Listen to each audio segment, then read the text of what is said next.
What's up, dude teachers? Jason Kennedy here. Hope you're doing great. Post a video every single no-show. They're always heartfelt, humorous, and hopefully helpful. Ladies, you are always welcome to the party. Wanted to talk just a few minutes about how to increase your TPR vocabulary.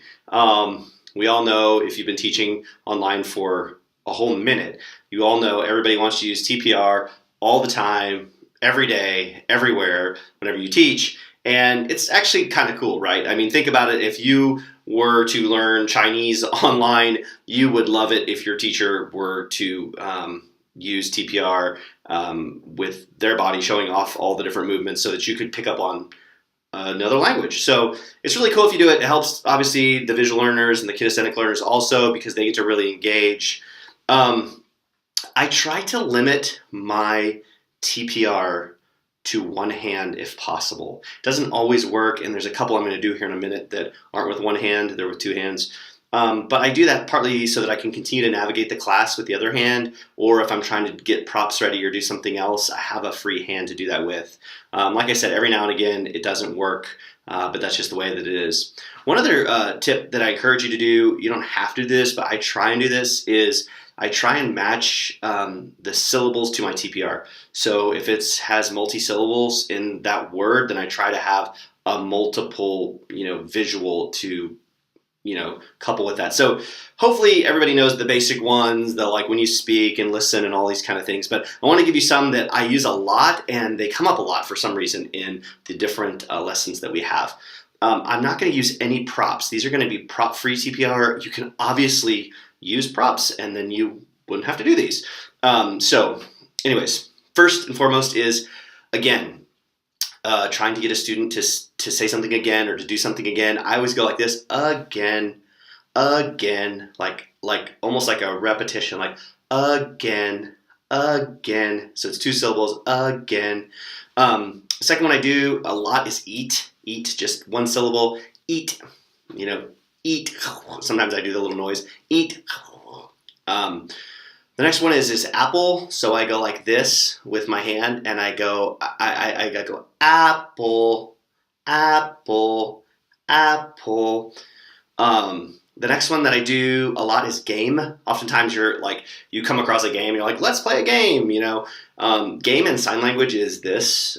So I actually just do that with one hand. So I'll just go, let's play a game.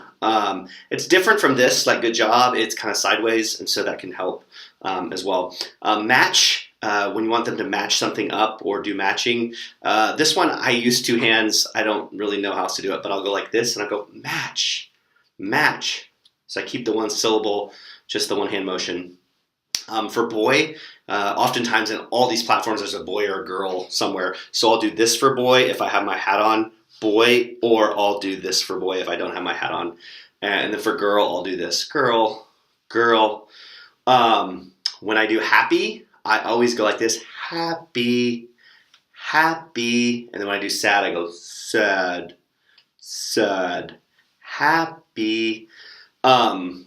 No is also a two-handed one, just no. I don't want to go no or no. I like to kind of reserve that for other things like drawing things and doing stuff. And shaking your finger at them, no, is kind of weird, so I'll just go no.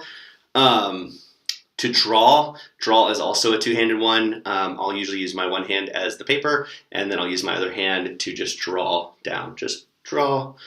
And the last one is finger. Sometimes they have to count fingers or do something with their fingers. I'll usually go like this. I'll go like this. I'll go finger, finger, and that kind of helps them understand I'm talking about just one finger.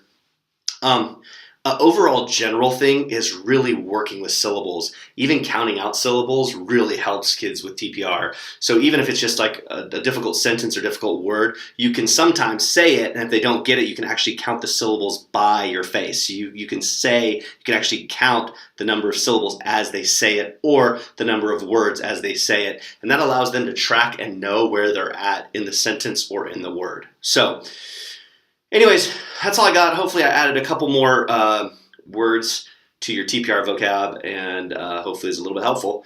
I'd love to hear from you guys. I'd love to know what are maybe some TPR motions that you use or do on a daily basis or weekly basis. And I also love to hear some funny ones, maybe ones that you've tried out that didn't work, or sort of as you look back and think about it, you're like, why did I ever do that? So, all right, that's all I got. See ya.